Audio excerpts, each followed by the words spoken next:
देखो last class में हम लोगों ने कॉनकेव मिरर की रे डायग्राम एंड इमेज फॉर्मेशन को समझा था। आज हम कॉन्वेक्स मिरर की रे डायग्राम एंड इमेज फॉर्मेशन को समझेंगे, ठीक है। साथ में चीज़ों को कंपेयर करके समझेंगे, तब आपको आसानी से क्लियर होंगे। तो पहला केस में क्या है, incident ray parallel to principal axis, ठीक है। ये कॉन्वेक्स मिरर है, ठीक है। This is the principal axis and this is the centre and this is focus, okay. तो अगर incident ray parallel to principal axis होंगे तो उस केस में ऐसा लगेंगे कि ये जो रे है रिफ्लेक्टेड रे, ये फोकस से आउट हो रहे हैं, ठीक है। इस तरह से फोकस से रिफ्लेक्ट बैक हो रहे हैं, फाइन। तो सिमिलर केस कॉनकेव मिरर में क्या था, ये कॉनकेव मिरर था, है ना। तो इसमें यहाँ पे फोकस था, फिर यहाँ पे सेंटर। तो पैरेलल टू प्रिंसिपल एक्सिस होंगे तो it will reflect back through focus, ठीक है। इस तरह की सिचुएशन था। फिर नेक्स्ट क्या है, incident ray is directed towards focus, okay. तो यहाँ पे this is the principal axis, this is the focus and this is the centre, okay. अगर इंसिडेंट रे कुछ इस तरह से फोकस की तरफ जा रहे हैं, लेट्स से, ठीक है, तो यहाँ से एंटर नहीं कर सकते, दिस इज व्हाई हमने यहाँ पे डॉटेड लाइन ड्रॉ किया। तो ये रिफ्लेक्ट बैक होंगे पैरेलल टू प्रिंसिपल एक्सिस। तो सिमिलर काइंड ऑफ सिचुएशन था कॉनकेव की केस में, है ना। तो अगर यहाँ पे ये फोकस है, यहाँ पे सेंटर, तो उस केस में अगर फोकस पे जा रहे हैं तो ये रिफ्लेक्ट बैक होंगे पैरेलल टू प्रिंसिपल एक्सिस, एकदम सिमिलर केस है। फिर थर्ड नंबर पे क्या है, इंसिडेंट रे अगर डायरेक्टेड टुवर्ड्स सेंटर हुआ तो यहाँ पे this is the centre and this is the focus, okay. तो अगर इस तरह से कुछ जा रहे इंसिडेंट रे तो यहाँ से एंटर नहीं कर सकते, तो डॉटेड लाइन ड्रॉ करना, फाइन।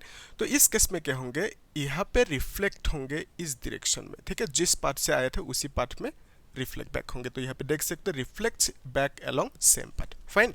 फिर नेक्स्ट क्या है, और वहाँ पे जो कॉनकेव के केस में था वहाँ पे क्या था, इस तरह की सिचुएशन था, सेंटर से होके जाएंगे तो उसी डायरेक्शन में रिफ्लेक्ट बैक होंगे, ठीक है। इस तरह की सिचुएशन। तो अभी इसमें क्या है, फॉल्स एट पोल, तो यहाँ पे पोल होंगे, है ना। This is the principal axis and this is the centre and this is focus, okay. तो अगर पोल पे फॉल किया इस तरह से कुछ, तो ये रिफ्लेक्ट होंगे कुछ इस डायरेक्शन में, सच दैट ये जो दोनों एंगल है, incident angle and this is reflected angle, दोनों इक्वल होंगे, ठीक है। तो सिमिलर काइंड ऑफ सिचुएशन था कॉनकेव की केस में भी, है ना। तो यहाँ पे सेंटर, तो फिर यहाँ पे focus and this is pole, okay. तो पोल पे फॉल किया तो it will reflect back in this direction such that ये दोनों एंगल इक्वल होंगे, ठीक है। Incident angle and reflected angle, okay. तो इसको आप लोग अच्छे से नोट करके रखो, हम लोग अभी इमेज फॉर्मेशन को समझेंगे, ठीक है। कॉन्वेक्स मिरर के लिए जो इमेज फॉर्मेशन होंगे उसको समझेंगे। एक्चुअली कॉनकेव मिरर की केस में इन टोटल 5 केसेस था, लेकिन कॉनकेव मिरर की केस में सिर्फ एक ही केस होंगे। क्यों होंगे उसको भी हम लोग साथ में देखेंगे, ठीक है। जो ऑब्जेक्ट है, ऑब्जेक्ट को लेट से हमने इन फ्रंट ऑफ मिरर रखा, इन फ्रंट ऑफ मिरर, कौन सी मिरर, कॉन्वेक्स मिरर, ओके।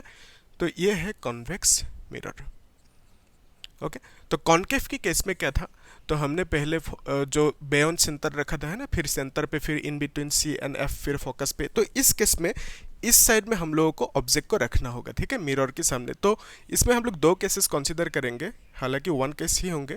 तो यहाँ पे ऑब्जेक्ट को हमने पहले दूर रखा, ठीक है। तो मिरर से बहुत दूर रखा ऑब्जेक्ट को लेट से। तो यहाँ से इमेज फॉर्म करने के लिए हमें ड्रॉ करना होगा 2 रे, ठीक है। तो यहाँ पे ये जो रे है this is parallel to principal axis. तो रूल क्या है, ये है फोकस, तो ऐसा फील होंगे कि it is coming out from focus, ठीक है। तो फिर नेक्स्ट रे कौन सा ड्रॉ करोगे, तो अब जो मर्जी ड्रॉ कर सकते हो। लेट्स से ये है पोल, ठीक है। तो पोल पे फॉल किया ये रे, ठीक है। It will reflect back in this direction, ठीक है। फिर ये दोनों रिफ्लेक्टेड रे इस साइड पे मिट नहीं कर सकते, ठीक है, स्प्रेड हो रहा है। तो इसको हम लोग इमेजिन करेंगे इस तरह से। तो यहाँ पे ये दोनों रे मीट कर रहे हैं, तो बेसिकली इस जगह पे इमेज फॉर्म होंगे, ठीक है। और ये इमेज होंगे virtual image, because of that आपको डॉट डॉट बनाना होगा, ठीक है।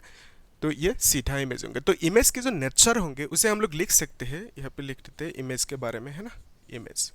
तो पहले लिख लेते हैं कहाँ पे फॉर्म हो रहा है, दिस इज पोल, राइट। तो in between pole and focus form हो रहा है, ठीक है, in between pole and focus. फिर नेक्स्ट क्या होंगे, ये इमेज सीधा है ना, इन्वर्टेड नहीं है, उल्टा नहीं है, तो आप लोग इसे इरेक्ट लिखना, ठीक है। तो फिर ये ऑब्जेक्ट से छोटा है, दैट इज डिमिनिस्ड लिख सकते हो, डिमिनिस्ड। फिर इसे आप लोग वर्चुअल लिखना, ठीक है, वर्चुअल, क्योंकि ये डॉटेड लाइन से फॉर्म हुआ है, ठीक है। तो फिर नेक्स्ट केस को कंसीडर कर लेते हैं। Let's say this is convex mirror, ठीक है। फिर यहाँ पे this is focus and this is centre, okay. तो इस बार यहाँ पे ले लेते हैं ऑब्जेक्ट को, ठीक है। तो इस केस में this is the parallel to principal axis ray incident ray, तो it will reflect back as if it is coming out from focus, इस तरह से, ठीक है। फिर नेक्स्ट ये पोल है, तो नेक्स्ट रे को हम लोग पोल पे फॉल करवाते हैं, तो फिर it will reflect back like this. तो ये दोनों रे इस साइड पे मीट नहीं कर सकते, ठीक है। तो यहाँ पे मीट करेंगे डॉटेड लाइन से, है ना। फिर इस जगह पे इमेज फॉर्म होंगे, ठीक है। तो इस केस में भी आप देख सकते हो जो इमेज है that is forming in between P and F, okay. फिर ये जो इमेज है सीधा है, इरेक्ट है, तो फिर नेक्स्ट क्या है, ऑब्जेक्ट से छोटा है यानी डिमिनिश्ड है, फिर वर्चुअल भी है, ठीक है, क्योंकि ये डॉटेड लाइन से फॉर्म हुआ है। तो ये दोनों केस सिमिलर है, ठीक है। इमेज के लिए दोनों केस सिमिलर है, because of that convex mirror की केस में एक ही केस बनेंगे सिर्फ, ठीक है। तो आप लोग ऑब्जेक्ट को कहाँ पे रखना, इन फ्रंट ऑफ मिरर, ठीक है। तो जहाँ पे भी रखो इमेज के जो क्वालिटीज होंगे, नेचर होंगे, सेम ही रहेंगे, ठीक है। तो इसीलिए जो गाड़ी के रेयर व्यू मिरर होते हैं उसमें कौन सी मिरर यूज किया जाता है, कॉन्वेक्स मिरर, ठीक है। That is the reason. तो क्योंकि आपके कार के पीछे सपोज एक बड़ा सा ट्रक है, उस ट्रक को यहाँ पे एकदम छोटा करके दिखाएंगे तो आपको एक क्लियर व्यू मिल जाएंगे, ठीक है। तो हम लोग एक काम करेंगे नेक्स्ट क्लास में, कॉन्वेक्स और कॉन्केव मिरर की जो फॉर्मूला है 1/f = 1/v + 1/u, इस फॉर्मूला को डिराइव करेंगे, ठीक है। फिर हम लोग इस फॉर्मूला के ऊपर बेस्ट क्वेश्चंस भी सॉल्व करेंगे, ठीक है। तो आप लोग चैनल को सब्सक्राइब करना, लाइक करना और शेयर करना, ठीक है। Thank you.